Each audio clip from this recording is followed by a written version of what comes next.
Muito boa tarde a todos. Eu gostava por começar por agradecer e por saudar as comunidades educativas. Um agradecimento especial aos diretores, aos professores, aos educadores, a todos os trabalhadores não docentes e, como é óbvio, também às famílias, aos alunos, às autarquias, à sociedade civil, pela enorme resiliência, pela enorme dedicação, também pela criatividade, pelo profissionalismo demonstrado ao longo dos últimos meses, perante uma emergência sem precedentes, em condições que sabemos todas, bem adversas e imprevisíveis. Por outro lado, queria também agradecer todo o processo de auscultação, de diálogo com os representantes dos trabalhadores, com os encarregados de educação, com as associações de diretores, com os órgãos consultivos e também com os representantes setoriais. Foi importante para nós também, no dia-a-dia de trabalho, contar com essa auscultação, contar com esse diálogo. Sabemos bem que a resposta produzida no final do presente ano letivo constituiu uma enorme aprendizagem, credibilizou de forma importante também o sistema educativo e todos os seus trabalhadores e, por outro lado, também o papel e a importância da escola pública na nossa sociedade.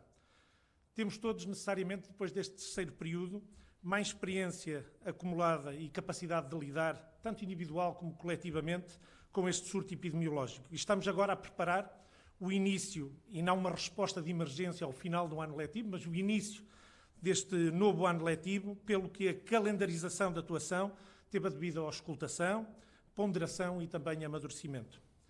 Considerando todo este presente contexto, que todos conhecemos bem como as condicionantes que existiram neste ano letivo que está a terminar, 19-20, torna-se necessário agora estabelecer um conjunto de medidas excepcionais de organização, de funcionamento das nossas escolas para o próximo ano letivo, que possam garantir, por um lado, a retoma das atividades letivas e não letivas, mas também as condições de segurança e as condições de confiança para que toda a comunidade educativa possa voltar à escola. É importante também fazer um esforço importante de adaptação das escolas e também de reforço das condições de recuperação e consolidação das aprendizagens dos alunos, de que tanto temos todos falado. Neste sentido, aprovámos ontem uma resolução do Conselho de Ministros que tem aspectos relacionados com o calendário escolar, com o regime de funcionamento das nossas escolas, com as orientações curriculares e com os instrumentos de apoio que existirão, também com a importante monitorização e intervenção e, como já foi anunciado no programa de estabilização, também a agenda digital. É importante, entre todos, e os senhores diretores têm-no dito de forma também muito clara, que estas orientações constituem, acima de tudo, um ponto de partida, a 2 meses e meio do início do ano letivo, para que as escolas, também no âmbito da sua autonomia, mas coadjuvadas com este trabalho feito pelo Ministério da Educação, poderem fazer o seu trabalho com o apoio dos serviços educativos e que possam encontrar as melhores soluções para cada um dos contextos onde essas escolas estão inseridas. Começando pelo calendário escolar, porque fui elencando o conjunto de medidas, é importante dizer, e isso já é sabido, que as aulas se iniciam para todos os anos de escolaridade e para todas as modalidades de ensino entre os dias 14 e 17 de setembro, e, por outro lado, que aumentamos o número de dias de aulas no próximo ano, encurtando, por um lado, a pausa letiva da Páscoa e prolongando a duração do ano letivo para os anos de escolaridade que não estão sujeitos a exame. Isto é importante, por um lado, para proporcionar mais tempo de aprendizagens e também para acautelar o que possa acontecer no próximo ano letivo, mas também com um foco especial, e por isso esse ano letivo aumenta ainda mais, na educação pré-escolar, no primeiro ciclo e no segundo ciclo do ensino básico, porque sabemos também que o grau de autonomia é menor e que necessariamente a possibilidade de necessidade dessa recuperação e dessa consolidação é ainda maior. Relativamente aos regimes de funcionamento das nossas escolas e, acima de tudo, esperando e trabalhando para o melhor, é importante que entre todos também possamos preparar-nos para o pior. E nesse sentido, preparamos 3 diferentes cenários em função da situação epidemiológica, o presencial, o misto e o não presencial, mas com uma orientação clara de que o regime regra é o regime presencial. Queria dizer-vos também que as escolas funcionarão em regime presencial, como também já foi anunciado, com possibilidades de uma gestão mais flexível dos horários, dos espaços escolares que existem e dos espaços que existem no entorno das escolas e também dos créditos horários no sentido de serem cumpridas as normas de segurança para dar confiança e também todas as orientações da Direção-Geral de Saúde. Atenta à imprevisibilidade do surto epidemiológico relativamente à evolução da pandemia, Esta RCM prevê também este conjunto de medidas, um regime misto e, como eu disse, um regime não presencial, a funcionar única e simplesmente em situação contingencial, no sentido de as escolas se prepararem, desde já, para a construção desses regimes e terem uma resposta mais rápida em caso de necessidade temporária. O regime misto, como é entendível, prevê que os alunos alternem entre períodos presenciais e sessões síncronas à distância e de trabalho autónomo orientado. Por outro lado, o regime não presencial prevê que as atividades de ensino e aprendizagem à distância, à semelhança do que funcionou já neste terceiro período no ensino básico, mas ainda com outros desenvolvimentos. É importante referir que nesta contingência, ou em contingência, tanto no misto como no caso de termos regime não presencial, irá privilegiar-se a manutenção do regime presencial aos alunos do pré-escolar, do primeiro ciclo e do segundo ciclo. Por outro lado, também a todos os alunos da ação social escolar identificados pela escola como tendo necessidade também desse ensino presencial. Alunos em risco ou em perigo sinalizados como sendo de especial risco, como dizia, alunos para os quais a escola considera ineficaz a aplicação dos regimes misto e não presencial e os alunos também apoiados em respostas concretas. E depois também crianças apoiadas no âmbito do Sistema Nacional de Intervenção Precoce na Infância. Houve uma grande discussão ao longo destes últimos meses, que todos entendemos, relativamente ao facto de cuidarmos especialmente destas crianças, que necessariamente, numa situação de pandemia e de afastamento da escola, se tornam necessariamente mais vulneráveis. Trabalhamos entre todos para que, se possível, elas se mantenham o maior tempo possível nas nossas escolas. Relativamente ao reforço dos recursos humanos, acima de tudo, como podemos construir um contexto em que temos mais meios para o trabalho das escolas, para que se dê essa recuperação e para que se dê essa consolidação, acontecendo também o normal trabalho de ensino-aprendizagem. Teremos mais professores naquilo que é conhecido como crédito horário, um reforço de crédito horário nas escolas, no fundo, um reforço do número de professores que estarão disponíveis para que os conselhos pedagógicos, os diretores, os corpos docentes possam construir a sua resposta também à possível perda de aprendizagens que aconteceu e a toda a situação que aí vem. É, no fundo, materializado por mais tempo para que os professores possam trabalhar com os seus alunos, nos apoios, em trabalhos de coadjuvação e em todas as estratégias que as escolas conhecem bem para poderem dar resposta a esta situação. Por outro lado, mais professores, agora, este ano, para suplementar o funcionamento das equipas multidisciplinares de apoio à educação inclusiva, que era habitualmente conhecida por educação especial. Os alunos com necessidades educativas especiais, específicas, têm agora também mais professores para apoiar todo este trabalho. Por outro lado, e isto é muito importante também, a contratação suplementar de psicólogos e outros técnicos de intervenção para um desenvolvimento de uma estratégia de apoio pessoal, social e comunitário para as nossas escolas, porque sabemos muito bem que também nestas situações são aqueles alunos que muitas vezes têm problemas também no seu seio familiar, problemas sociais que acabam por ser os primeiros candidatos ao insucesso e ao abandono escolar e é preciso ter uma resposta concreta com este tipo de técnicos especializados.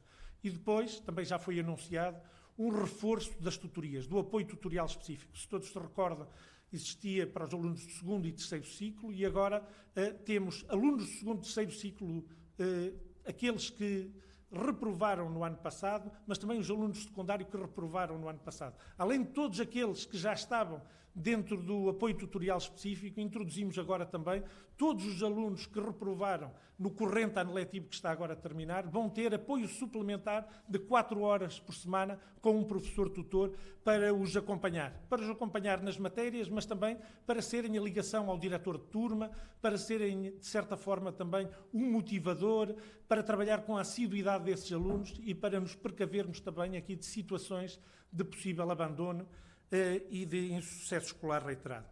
Relativamente às orientações e aos instrumentos de apoio, temos, de certa forma, para consolidar estas aprendizagens de todos, focarmos no essencial.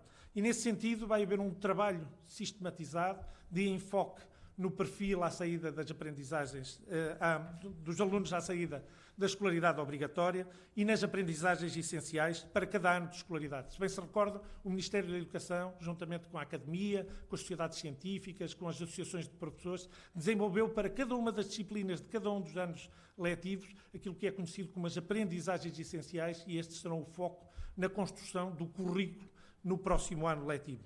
Por outro lado, eu já o tinha dito, mas volto a dizer, as 5 primeiras semanas de aulas destinam-se a trabalho essencialmente e centrado na recuperação e consolidação das aprendizagens. Será publicado também um documento de referência para apoio ao diagnóstico e à recuperação das aprendizagens, para que durante estas 5 semanas os professores possam fazer aquilo que sabem tão bem fazer, mas que possam ter também o apoio coadjuvado do Ministério da Educação.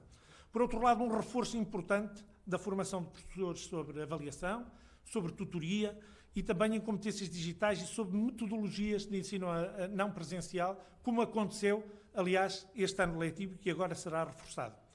Por outro lado, um programa de mentorado, onde algumas escolas já têm programas de mentorado, mas a generalização de programas de mentorado para que o envolvimento dos alunos no apoio aos seus colegas com mais dificuldade possa acontecer e que o esforço de recuperação das aprendizagens em todos os anos de escolaridade se possa fazer também através deste programa de mentorado. Aqui é importante também que a monitorização e a intervenção, porque nós só podemos atuar verdadeiramente e com qualidade se conhecermos verdadeiramente o sistema. E, nesse sentido, considerando todas as mudanças, todas as alterações, todas as vicissitudes provocadas pela pandemia no funcionamento das escolas e de todo o sistema educativo, além dos diversos mecanismos já existentes no nosso sistema educativo para entendermos como funciona o sistema e como está cada um dos nossos alunos, temos que continuar a aferir a qualidade, a equidade e a inclusão do nosso sistema educativo, e este ano iremos desenvolver adicionalmente um diagnóstico nacional sobre as aprendizagens dos alunos e o efeito do ensino à distância no terceiro período do ano passado, deste ano letivo, e, por outro lado, também um sistema de prevenção, detecção e intervenção do abandono escolar precoce, envolvendo também os vários serviços do Ministério da Educação, com competências nesta área e potenciando também os avanços no uso e no âmbito das plataformas digitais. Nós já falámos sobre a Agenda Digital para a Educação e a Escola Digital, e ficou inscrito no programa de estabilização que dotaremos as escolas, os docentes e os alunos para o desenvolvimento de competências digitais do trabalho escolar. E no próximo ano letivo serão implementadas um conjunto de medidas em diferentes fases que possam lançar e alcançar a universalização do acesso a estas plataformas e a estes recursos e a estes materiais, ao nível infraestrutural, adquirindo computadores que prioritariamente vão ser para os alunos da ação social escolar, como já foi dito, e desenvolver também um programa de capacitação digital dos docentes e também incrementar a desmaterialização dos manuais escolares. Para que tudo isto aconteça e para que o ano letivo possa ser o mais normal possível, nós confiamos nas nossas escolas, nos diretores, nos docentes, como disse no início, deram uma resposta absolutamente abnegada, profissional, muito comprometida com os seus alunos, com as suas comunidades. Contamos, obviamente, também com as autarquias e contamos com este reforço orçamental. Se tinha sido anunciado um pacote orçamental de cerca de 400 milhões de euros para o plano digital, juntamos agora 125 milhões de euros neste reforço de recursos humanos que, de certa forma, nos vem coadjuvar o trabalho que fazem as nossas comunidades educativas e, de certa forma, nos permite dar uma resposta superior também àquilo que queremos. Eu queria pedir ao Sr. Secretário de Estado Adjunto e da Educação se podia falar especificamente sobre as questões relacionadas com o currículo e com estas questões relacionadas com as orientações curriculares e os instrumentos de apoio que teremos agora necessariamente para poder dar uma resposta mais cabal, uma resposta mais capaz e para dar continuidade ao trabalho feito neste terceiro período. Muito obrigado. Boa tarde a todos. Entrando aqui em algum grau de pormenor sobre estas medidas que têm mais a ver com não só as condições para aprender, mas também com o que se aprende, e focando-me nestas duas dimensões que o Sr. Ministro se referia, o que é o currículo e o que são os instrumentos de recuperação, começava exatamente pela clarificação daquilo que se pretende em termos curriculares. Nós sabemos que este ano, não obstante todo o esforço que todos fizemos desde dos professores aos pais, aos alunos, ao Ministério da Educação, foi um ano em que houve perdas de aprendizagem, e por isso não podemos fazer de conta que o ano que vem é um ano que não se segue a este ano. Nessa medida, teremos, como o Sr. Ministro disse, uma clarificação daqueles que são os objetos do currículo, ou seja, o centrar nas aprendizagens essenciais que já correspondem a um esforço que foi feito em conjunto com os professores para redução de programas demasiado extensos. Teremos também instrumentos a ser disponibilizados às escolas para apoiar no diagnóstico daquelas aprendizagens que poderão ter ficado para trás, uma identificação daquilo que são dimensões curriculares que não podem deixar de ser consolidadas, para dizer isto de uma forma bastante compreensível, mais importante do que dar a correr as últimas não sei quantas páginas de um manual, é garantir que os alunos, por exemplo, têm uma boa capacidade consolidada de leitura, de escrita, de interpretação, de análise, para depois um dia, se precisarem, poderem recuperar alguns conteúdos específicos que podem ter ficado por aprender naquele momento. E, ao mesmo tempo, entender, ajudar as escolas na identificação, já no âmbito das disciplinas, daqueles conteúdos que não permitem progressão, ou seja, daqueles que são mesmo essenciais para permitir entrar nas aprendizagens do ano curricular. Vamos também ter um momento amostral de aferição a nível nacional nestas áreas de competência transversais para podermos ter dados de impacto a nível nacional do que foi este momento e daquilo que terá de ser o foco nos próximos anos. Este trabalho envolve, obviamente, a Direção-Geral de Educação, a ANCAP, porque há dimensões específicas do ensino profissional aqui que têm de ser também trabalhadas, mas também o IAV, porque não é possível pensar objetos de avaliação externa que não sejam necessariamente acompanhados daquilo que se faz no currículo. Em relação às medidas de apoio, quando falamos deste apoio tutorial específico, já como foi desenhado em 2016, o que ele pretende é ser um instrumento em que os alunos têm mais contacto com um adulto na escola, um professor, que os apoia na gestão do seu tempo, nos métodos de estudo, na organização e planificação do seu estudo e também ajudá-los, de certa forma, a fazer as perguntas certas, a entender para onde é que têm de ir em termos de recuperação. Finalmente, ou quase finalmente, só apenas 3 notas, como o Sr. Ministro disse, e também se percebeu ao longo deste terceiro período, precisamos de cada vez mais capacitação na área da avaliação, e já tínhamos o projeto de monitorização das aprendizagens em curso, sob coordenação do professor Domingos Fernandes, portanto ele vai ser continuado e reforçado. Temos este lançamento que já estava inscrito no programa do Governo das mentorias. No fundo, o que isto significa é dizer eu sou um aluno com menos dificuldades, também sou responsável pela recuperação da aprendizagem dos meus colegas. E aqui trabalhamos não só a recuperação de uns, mas também o desenvolvimento de competências fundamentais daqueles que têm menos dificuldades.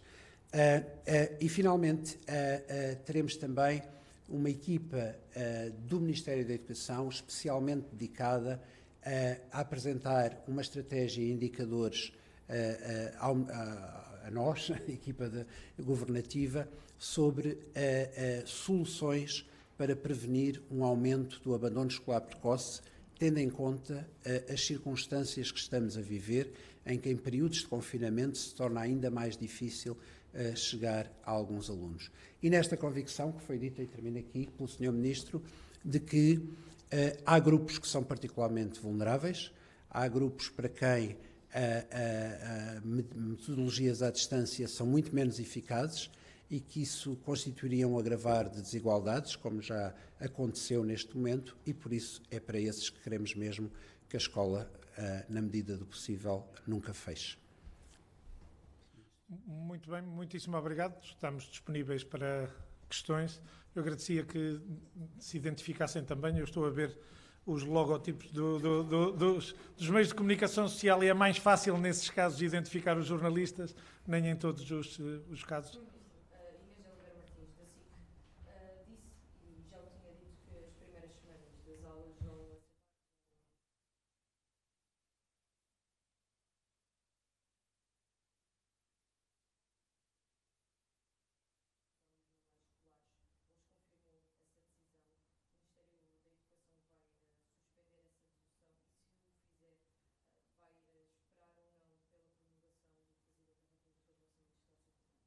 Bom, relativamente a isso, eu queria dizer várias coisas. Primeiro, nós acreditamos com veemência no nosso programa de gratuitidade de manuais escolares, que está associado necessariamente a um sistema de reutilização.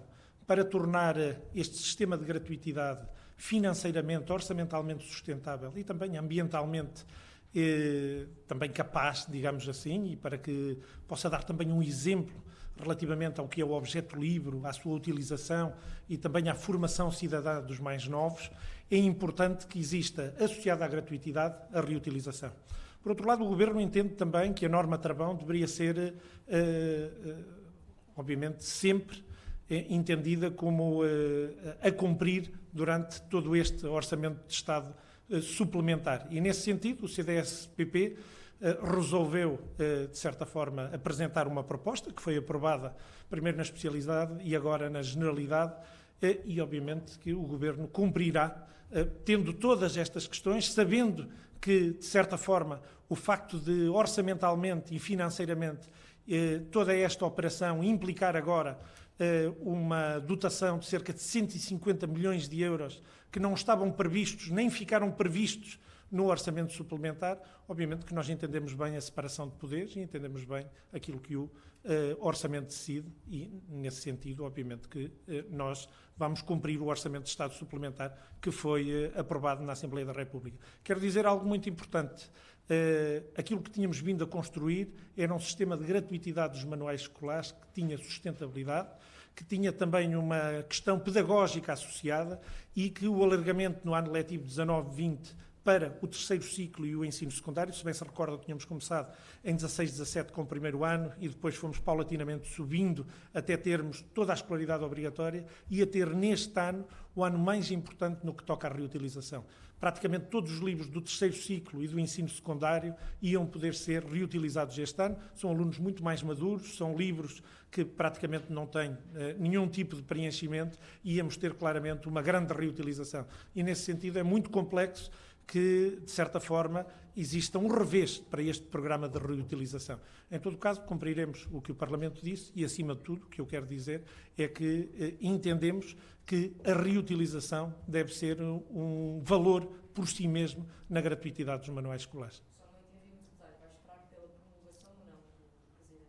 Bom, nós atuaremos em conformidade com o que o Parlamento disse e, obviamente, que temos que dar previsibilidade às escolas e é importante, sabendo, acima de tudo, que neste momento, e os senhores diretores disseram, não era momento para estar a fazer alterações no que é todo este processo de reutilização e de gratuitidade, que é de longo curso, que já começou há alguns meses, que tem que se dar previsibilidade às editoras, que tem que se dar previsibilidade às escolas e que, num momento, de certa forma, em que o ano letivo está a terminar, de certa forma, teremos que mudar necessariamente aquilo que são os protocolos e isso implica necessariamente alguma entropia no sistema.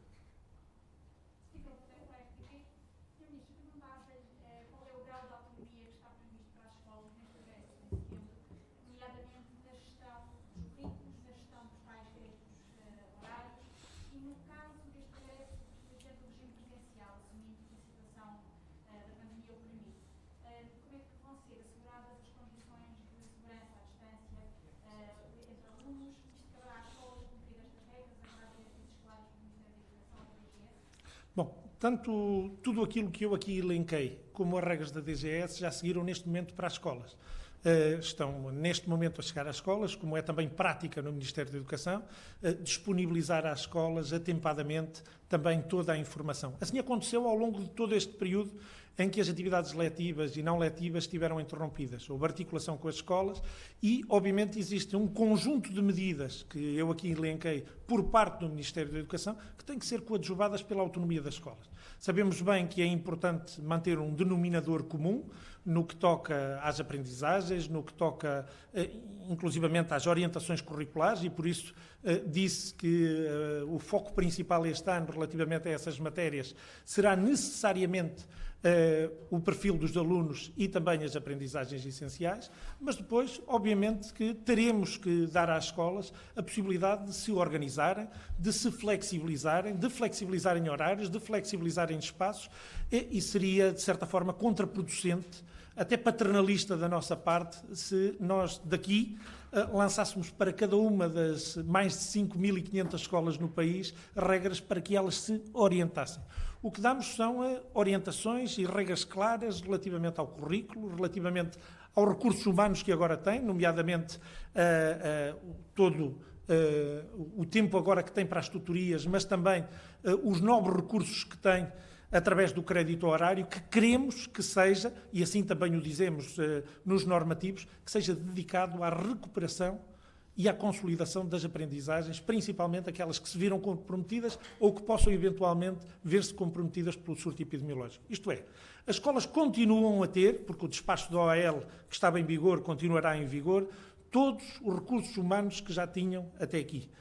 Agora existem novos recursos humanos, muito impressivos e significativos, para darem resposta a isso mesmo. Aquilo que ficou para trás e àquilo que é preciso recuperar. E, nesse sentido, nós trabalhamos com as escolas, mas acreditamos na autonomia das escolas. Relativamente às regras que as escolas terão que ter. Eu disse desde o primeiro momento que é muito importante, na articulação também com as famílias, com os nossos alunos, com os profissionais, que possamos aumentar a segurança, para ter a confiança, para que toda a gente possa desconfinar e cada um de nós possa ir a cada uma das facetas societais que temos, inclusivamente o sistema educativo, com toda a confiança do mundo. Se olharmos para o que aconteceu, porque foi muito importante essa experiência e a experiência que temos neste momento com os alunos do 11º e 12º ano. Sabemos bem que foi possível, naquele momento em concreto, atrair a grande maioria dos estudantes e a grande maioria dos professores para a escola e eles estarem com um distanciamento que na altura se entendeu que seria de 1,5 metro a 2 metros, mas sabemos que é impossível se queremos todos voltar presencialmente e os países da Europa, nós gostamos tantas vezes desta comparabilidade internacional, entendem que é impossível, por um lado, multiplicar por 2 os recursos humanos que temos nas nossas escolas, porque seria absolutamente incomportável financeiramente e não existem esses recursos, ou, por outro lado, multiplicar por 2 o infraestruturado escolar, isto é, cada uma das nossas escolas ter um clone logo ao lado da escola que pudesse multiplicar o número de escolas. Trabalhamos com a Direção-Geral de Saúde. A Direção-Geral de Saúde conhece muito melhor a doença, conhece muito melhor o nosso comportamento individual e coletivo. Aquilo que temos agora, a utilização da máscara obrigatória, que continuará a acontecer nas nossas escolas, permite-nos também organizarmos de outra forma. Aquilo que é dito relativamente, por exemplo, à distância, que a distância tem que ser a máxima possível e 1 metro sempre que possível. Mas, obviamente, isto não pode impedir a normal lecionação das nossas aulas e de todo o sistema educativo. Mas, por outro lado, continuarão a existir todos os protocolos e todos os procedimentos para a utilização da biblioteca, dos refeitórios, para a utilização e para a existência de bolhas, de grupos, como aconteceu agora. Sabem que existiram vários casos, infelizmente, que saibamos nenhum por propagação e transmissão em ambiente escolar, mas alguns alunos dos 160.000 alunos do 11º e 12º ano tiveram ou foram positivos para Covid-19. E nesses casos foi possível isolar os colegas com quem tinham estado e não fechar, por exemplo, todo o estabelecimento de ensino. E isso continuará. Estamos a trabalhar com a DGS. Nós, socialmente, comportamos-nos de outra forma, vemos nesta sala como é completamente diferente também a nossa atitude, o que minimiza tudo o que são os gestos que levam muitas vezes a existir essa propagação. Mas basicamente aumentaremos a segurança ao máximo possível, manteremos todas as regras para que efetivamente se diminua ao mínimo a propagação, para darmos confiança e para darmos a segurança aos nossos trabalhadores, os professores, os não docentes, mas também às famílias que sintam essa confiança.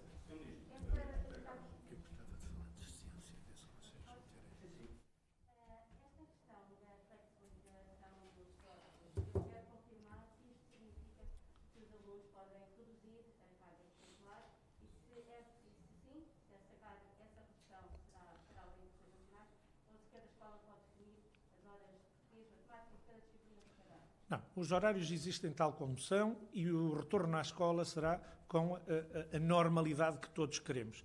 Nós temos que entender que medidas dessa natureza, de redução, por exemplo, para metade, num momento em que não fosse necessário, isto é, não estou a falar num momento contingencial, para isso temos, por exemplo, um regime misto ou um regime não presencial, em que as autoridades de saúde, ou mesmo centralmente, se decida que, de certa forma, temos que diminuir a circulação de pessoas, aumentar o confinamento. Essa é uma outra situação. Agora, nós não nos podemos esquecer que, se diminuirmos as cargas horárias, nós temos que fazer alguma coisa com aquelas crianças. Nós não podemos dizer às famílias, única e simplesmente, que trabalhem só meio-dia, que durante o resto do dia cuidem das crianças, pondo em causa os seus postos de trabalho, pondo em causa a sua normal atividade, e muitas vezes a única forma de compensar tudo isso seria, por exemplo, recorrermos à AECs ou à ATLs, que sabemos bem que a probabilidade de existir contacto em instrumentos como esse de apoio à família são ainda mais complexos do que nas aulas normais. Dito isto, é importante que possamos trabalhar com o currículo que temos e nas escolas que temos. Basicamente, essa questão da flexibilização do horário é uma redundância relativamente àquilo que existe. Os diretores já têm na sua autonomia a possibilidade de estender. Temos escolas que começam às 8h10 da manhã, temos outras que começam às 8h30, temos aulas que começam às 9 da manhã, temos umas que terminam às 5 da tarde da sua atividade, temos outras que terminam mais tarde e temos escolas que me conhecem que terminam bem mais tarde porque têm regimes noturnos. No fundo, é reafirmar a autonomia das escolas para encontrar soluções locais que possam dar resposta ao corpo de estudantes e de docentes que tem e possa adequar dentro daquilo, porque falou da flexibilização de horários, mas está aqui falado também a flexibilização de espaços, os anfiteatros, os polivalentes, a existência, por exemplo, de outros espaços contíguos à escola que possam ser utilizados também para aumentar o distanciamento, porque se é verdade que a Direção-Geral de Saúde nos diz 1 metro sempre que possível, não é? Porque existirão casos em que não é possível, sempre com a máscara, e já tiveram a oportunidade, certamente, de ver o que outros países estão a fazer. Alguns países, única e simplesmente, evitam a utilização de máscara, porque dizem que, e a máscara é importante dizer, a partir do segundo ciclo do ensino básico, naturalmente, para acompanhar aquilo que tem sido também as regras mais genéricas. Mas muitos países, por exemplo, Espanha, optou pela existência de máscara, ou pelo uso de máscara, sempre que estiverem a menos de 1,5 metro, a partir do momento que exista 1,5 metro, já não precisam utilizar máscara em ambiente escolar em nenhuma circunstância. Nós entendemos, e a Direção-Geral de Saúde entende, que é preciso reafirmar a confiança e a segurança utilizando máscara, tendo 1 metro sempre que possível. Obviamente, quando não for possível, tem que se encontrar a melhor forma de podermos adaptar as salas de aulas para maximizar o espaço entre alunos, mas, de certa forma, para podermos continuar a trabalhar também no dia-a-dia das escolas. Para clarificar esse ponto, com a resposta que deu, uma das questões que se foi falando nos últimos dias era a possibilidade das escolas, se assim o entendessem, poder organizar turnos. Não ter mais turnos concentradas só de manhã, outras só de tarde. Aliás, como aconteceu até aqui. Se bem se recordam, havia uma diminuição do número de disciplinas no 11º e 12º. Agora, as escolas poderão, por exemplo, estender ligeiramente as horas de funcionamento e os seus horários para adequarem e a existência de turnos. Existem muitas soluções práticas que já são utilizadas pelas escolas. Sabemos que existem muitas escolas que já tinham um número de alunos o suficientemente grande para eles terem muitas vezes que fazer estes turnos. Agora, por uma questão de distanciamento físico e por querermos também maximizar o que é esse distanciamento físico, temos que encontrar também a capacidade, sempre que possível, de encontrar estes turnos ou de encontrar adequações, mas aí cada uma das escolas conseguirá encontrar as suas soluções, tendo também em conta que, de certa forma, organizar uma escola não pode ter uma orientação central para que isso aconteça. Só complementando isto, e acho que também complementando a pergunta que Alexandre Inácio fez, quando falamos de regime misto, penso que é também o que a André estava a perguntar, quando falamos de uma transição possível para um regime misto, portanto, há estas dimensões que o Sr. Ministro se referia de podermos ter a escola em 2 turnos, não é? Isto reduz a carga de pessoas dentro da escola e daí esta flexibilidade também no horário da escola, de funcionamento da própria escola, mas quando falamos o que está na resolução do Conselho de Ministros relativamente ao regime misto, é algo diferente, ou seja, é termos metade da turma na escola e a outra metade em trabalho autónomo. E trabalho autónomo é diferente daquilo que aconteceu este ano, porque isto é o que terá de ser definido em termos de regime não presencial. Trabalho autónomo significa um trabalho orientado, que eu posso fazer sozinho, na garantia também, como o Sr. Ministro explicou, de que aqueles alunos que têm menor autonomia ou que não têm um contexto que potencie o acompanhamento devido para este trabalho autónomo, podem continuar, através dos seus tutores, a ter apoio e realização de trabalho presencial na escola. Isto, aliás, aplica-se também a todo o âmbito de uma área específica da educação inclusiva, que são as crianças e jovens com deficiência, que continuarão a beneficiar da possibilidade de ter, obviamente presencialmente, as terapias, etc., em articulação também com as famílias. É preciso deixar claro que o regime regra é o presencial e a transição entre regimes acontecerá excepcionalmente sempre que for necessário. Aliás, como aconteceu este ano.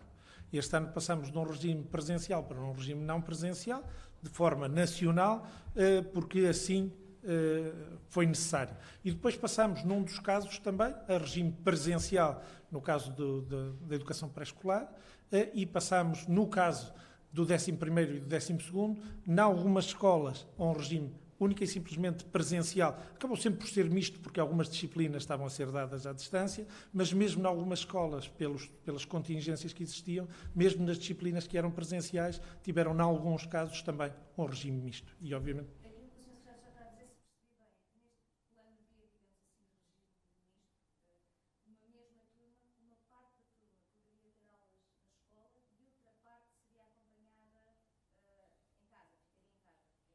bom, isso, funcionamento em espelho, não é? sim, funcionamento é mesmo isso. Mas, obviamente que o regime misto tem necessariamente uma panóplia de soluções, em função também daquilo que acontece. Temos que entender, e tal qual como na organização das escolas, temos muitas escolas que têm espaço mais do que suficiente para terem, infelizmente, em algumas áreas do país, 3 metros de distanciamento entre alunos, por exemplo, no ensino secundário. Eles têm salas suficientes para que cada uma das turmas possa ter quase 3 metros de distância. Isso não acontece na generalidade do país e, por isso, soluções generalistas, universais, que, de certa forma, digam exatamente o que tem que acontecer em cada uma das salas de cada uma das escolas do nosso país, será necessariamente redutor. Voltando à questão dos manuais escolares, José Carlos Silva, Renascença. Sim, sim. Houve já pais que entregaram os manuais escolares na escola, já devolveram a marcar. Esses pais devem ir buscar os manuais escolares. Isto, por um lado. Segundo, está a haver problemas nas matrículas. Há algumas dificuldades. Há a garantia de que ninguém ficará excluído da escola se havendo estes problemas que estão a registrar nesta altura. Bom, relativamente à primeira pergunta, obviamente teremos um protocolo. Eu disse na minha primeira resposta e fui muito claro, este era um processo em curso que foi e que é, de certa forma, entorpecido por uma decisão da Assembleia da República.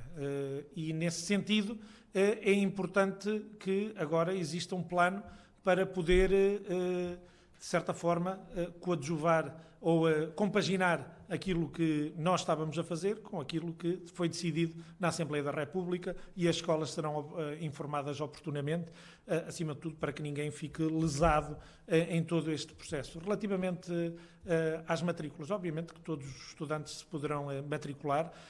Se bem se recordam, não existiam habitualmente, pelo menos nesta dimensão, matrículas feitas telematicamente.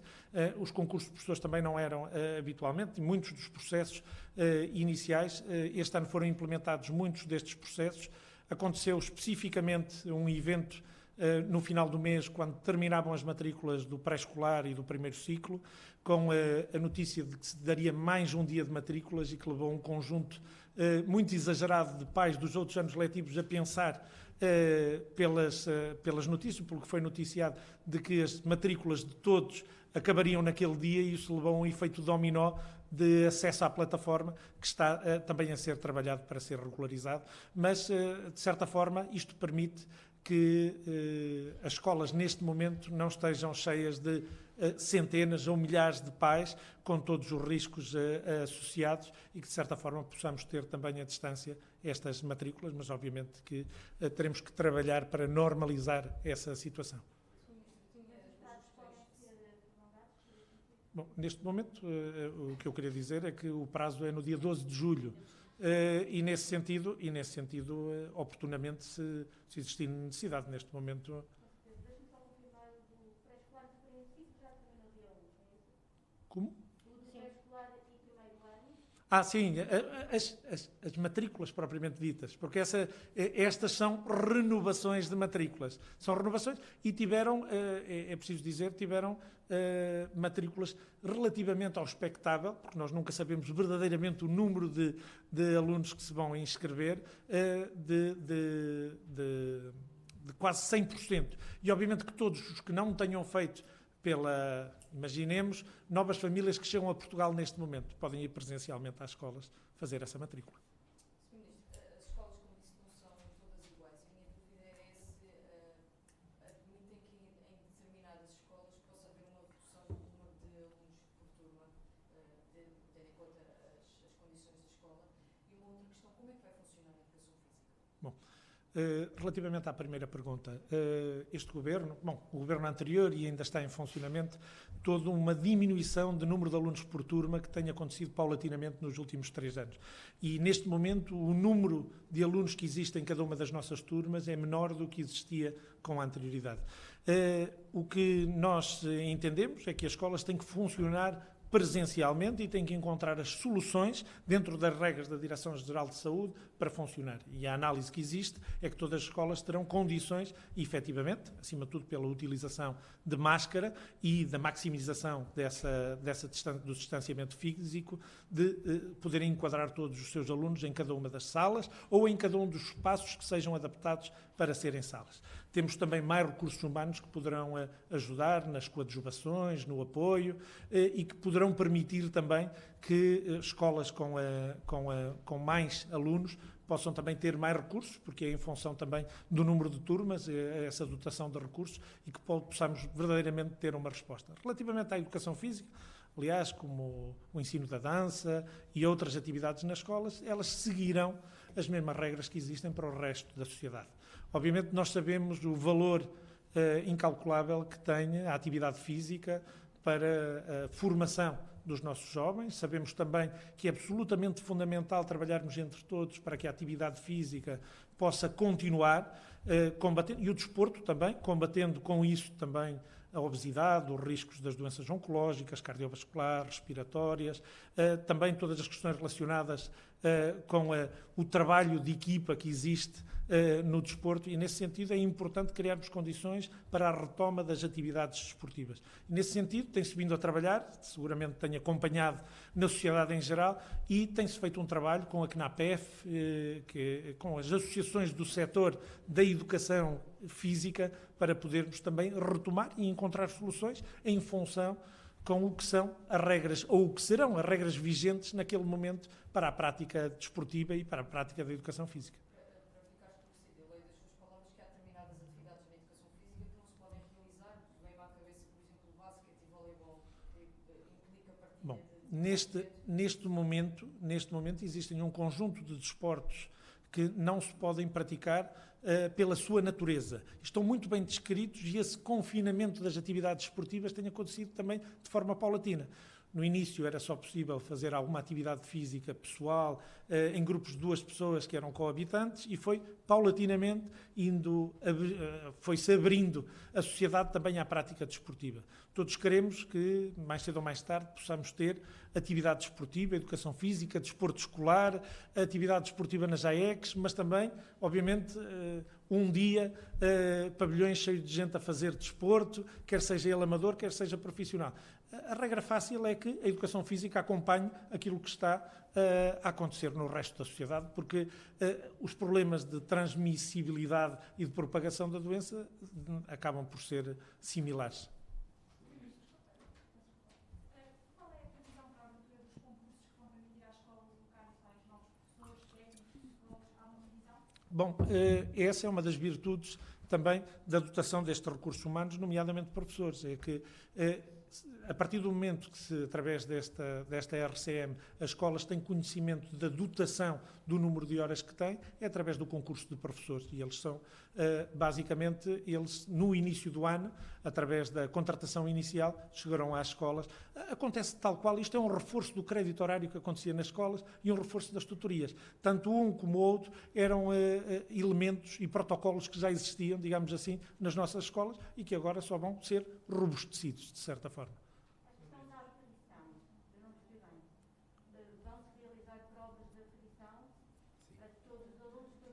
Realizam-se as provas de aferição e os elementos de avaliação externa normais.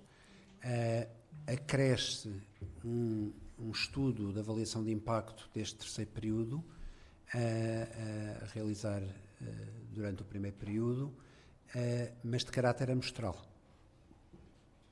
Basicamente, se bem entenderam, nós tínhamos um instrumento que monitorizava e que aferia o sistema, cada uma das nossas escolas, cada uma das nossas turmas e, de certa forma, cada um dos nossos estudantes que estavam a meio de cada um dos ciclos do ensino básico.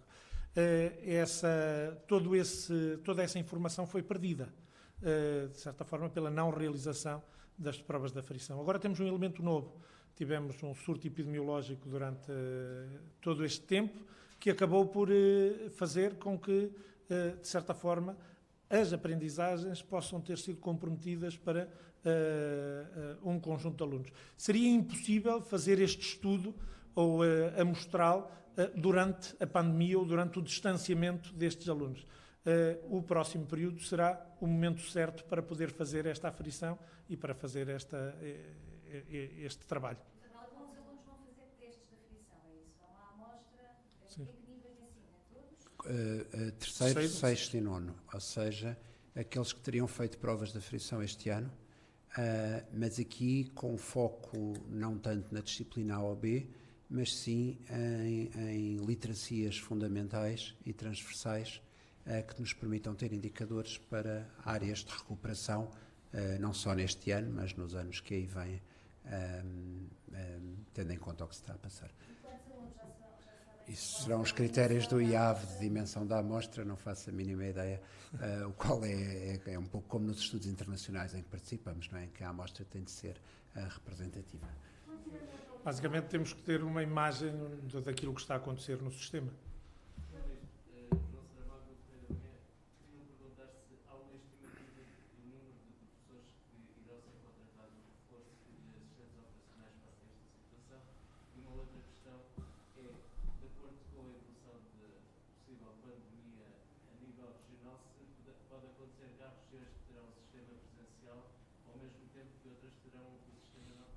Bom, relativamente à alternância, de certa forma, entre regimes,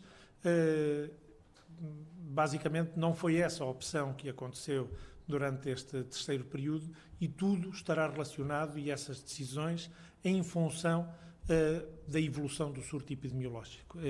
Seria, de certa forma, irresponsável da minha parte dizer não, isso nunca irá acontecer.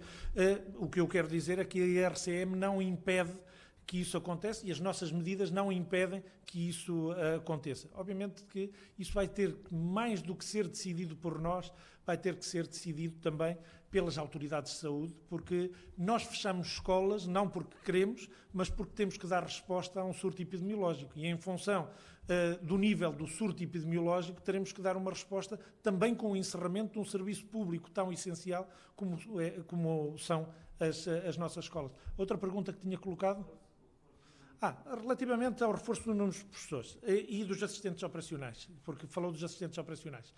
Basicamente, é importante dizer que os assistentes operacionais serão reforçados e neste momento já está em curso um reforço de cerca de 600 assistentes operacionais nas nossas escolas e cerca de 200 assistentes técnicos nas nossas escolas, isto mesmo antes da revisão da portaria de rácios que está em curso e que ficou consagrada no Orçamento de Estado de 2020. Isto é, depois dessa revisão da portaria de rácios, ainda poderemos ter um alicerçar no número de assistentes operacionais e de assistentes técnicos. Relativamente ao número de professores, o que eu quero dizer é que o número de tutores que vamos ter, e cada um dos alunos tem 4 horas de tutoria, basicamente, neste momento não está completamente estimado, porque vai ser em função também daquilo que aconteça com as transições ou com as retenções dos nossos alunos. Agora, é um número muito significativo de horas de professores. Relativamente ao que é o reforço através do crédito horário, eu posso lhe dizer que é o equivalente a cerca de 2.500 professores. Obviamente, sabemos que cada um dos professores trabalha 35 horas, 22 horas letivas, e é um número muito significativo de horas que vem adicionar ao crédito e, basicamente, isto só são mais horas para que adicionar a todas as horas de crédito que as nossas escolas já têm. Obviamente que eu digo este número de professores, mas isto pode ser, de certa forma, e é importante dizê-lo, um professor que agora tinha 16 horas no seu horário, na sua carga letiva, e agora tem mais 6 horas, de certa forma, para dedicar a esta faceta. Estou a dizer 2.500 horários completos de professores. Podem ser um número muito mais significativo de professores. Podemos ter um corpo de 20.000 professores nas nossas escolas a trabalharem a recuperação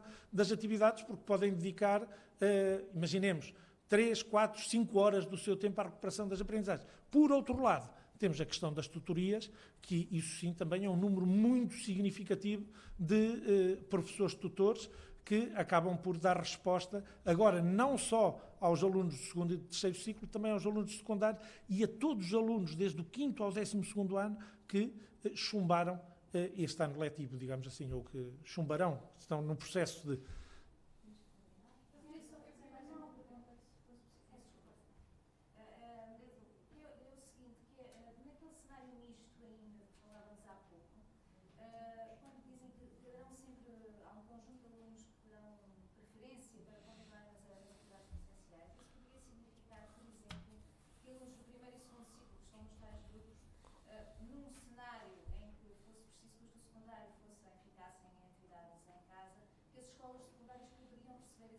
Bom, muito daquilo que aprendemos neste terceiro período será informação importante para nós, para os senhores diretores e para todos aqueles que tomam decisões, seja mais centralmente, seja mais localmente, também coadjuvados pelas autarquias que têm competências. Algo que foi utilizado recorrentemente durante estes meses, e desde a abertura, desde o dia 18 de maio, foi que muitas escolas acabaram por, e muitas são contíguas, como sabem, acabaram por utilizar outras escolas ou outras partes das escolas para, numa altura em que estamos num regime contingencial, poderem dividir ou afastar os seus alunos e podermos, numa situação em que o surto epidemiológico é mais complexo, podermos ter um distanciamento maior, porque a probabilidade de propagação da doença é maior. Agora, relativamente às questões que impusemos como prioritárias, nós sabemos bem que os alunos, as crianças da educação pré-escolar e os alunos do primeiro ciclo e do segundo ciclo têm graus de autonomia menores. O ensino à distância ou o ensino misto acaba por ser difícil, ou acaba por ser sempre difícil podermos chegar a esses alunos com o mesmo nível de eficácia e de eficiência. E, nesse sentido, é importante privilegiar o ensino presencial dessas crianças quando tivermos que tomar opções e fazer com que, de certa forma, se tivermos que tomar opções, estas são aquelas crianças ou jovens que, de certa forma, assim como foi dito, por exemplo, os alunos que têm terapias associadas ou que estão, por exemplo, pelas CPCJs, no sistema e no radar das crianças em risco. Ou seja, essa possibilidade de redistribuí-los por outras escolas é uma possibilidade. Sim, e inclusivamente, eu disse-o no início, sim, inclusivamente, e eu disse-o no início também, inclusivamente outros espaços contíguos, como aconteceu agora. Sim, aconteceu em várias escolas onde foram distribuídos. Portanto, as escolas... Ponha o Sim, microfone. 11º. Não. No âmbito agora da reabertura do 11º e 12º ano, houve muitos diretores que optaram por fazer essa distribuição, tendo outros edifícios disponíveis, separaram alunos 11º e 12º ano em escolas que eram contíguas ou algumas que até eram mais próximas do centro do território para evitar as deslocações, os transportes escolares e, portanto, essa solução já existiu agora nesta experiência que tivemos com o 11º e 12º ano.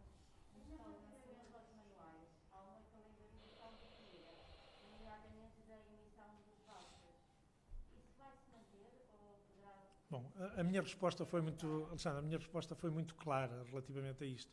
Existia uma calendarização e um protocolo que se vê necessariamente alterada pela decisão que o Parlamento tomou. E, nesse sentido, estamos a estudar também a decisão do Parlamento para poder adequar todo o nosso protocolo, podendo fazer com que, acima de tudo, as nossas crianças, os nossos jovens, as nossas famílias não sejam prejudicados. E isso é o mais importante.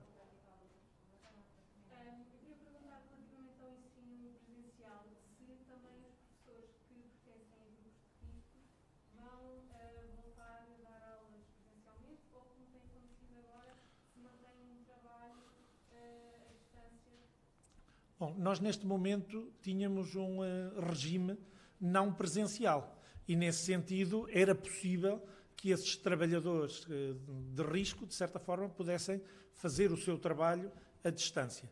Existem regras muito claras relativamente ao que é o trabalho dos funcionários públicos que são de risco nestas condições. E, nesse sentido, há de se adequar aos docentes o mesmo regime que existe para o resto dos funcionários públicos. Agora, eu queria dizer também algo muito claro. Quando tivemos a abertura das atividades letivas presenciais no 11º e no 12º anos, nós tivemos claramente também uma leitura relativamente, já existiam grupos de risco, esperávamos que existissem potencialmente professores de risco que optassem por não ir à escola, e nós temos alguma comparabilidade entre anos, porque temos reservas de recrutamento que correm no mesmo ano. E nós temos, quando comparamos com as reservas de recrutamento 30 e 31, que foram as que correram aqueles anos, e o público noticiou essa questão, tivemos mais, em 18, 19, mais de 500 professores a serem substituídos nessas 2 semanas por razões relacionadas com doença, e este ano letivo, na reserva 30-31, tivemos menos de 100 docentes. Por isso, mesmo existindo grupos de risco, não houve por parte, e as outras doenças continuam a existir, faço-me entender. No fundo, não houve uma utilização massiva desta figura por parte dos professores, mesmo podendo usar essa figura. E professores infectados, Sr. Ministro, sabe quantos, neste processo, quantos professores e quantos alunos já agora é que foram infectados? Bom, nós não temos... Foi um número muito, mas mesmo muito residual no universo de 200 mil, e, portanto, estamos a falar de poucas dezenas. Sim. Não, entre alunos, pessoal não docente e... Vamos monitorizando, mas, como digo, portanto, o número não chegou a 10. De professores. Com teste, Covid, positivo. Sim. Em todo caso, é importante dizê-lo, segundo, pelo que sabemos, a propagação aconteceu sempre noutros ambientes que não o ambiente escolar. Eu diria mesmo que o trabalho dos diretores, o trabalho das autarquias, que também têm competências, foi muito profícuo, diria mesmo exemplar, em garantir que as nossas escolas fossem lugares seguros. Foi dito por muitos, e até por muitos diretores, que acreditavam que seria dos sítios mais seguros que existiriam nas nossas sociedades naqueles momentos, e os números também o demonstram. A adesão de alunos foi sempre superior a 90%, 11º e 12º ano, e a adesão de educadores e de professores no presencial agora também foi superior a 90%, portanto, quer no pré-escolar, quer no 11º e 12º ano, portanto, o que é revelador do brio, da motivação e também do espaço seguro é que a escola esteve ao longo destes 30 dias úteis. Muito obrigado. Muito boa tarde a todos, bom trabalho e até breve.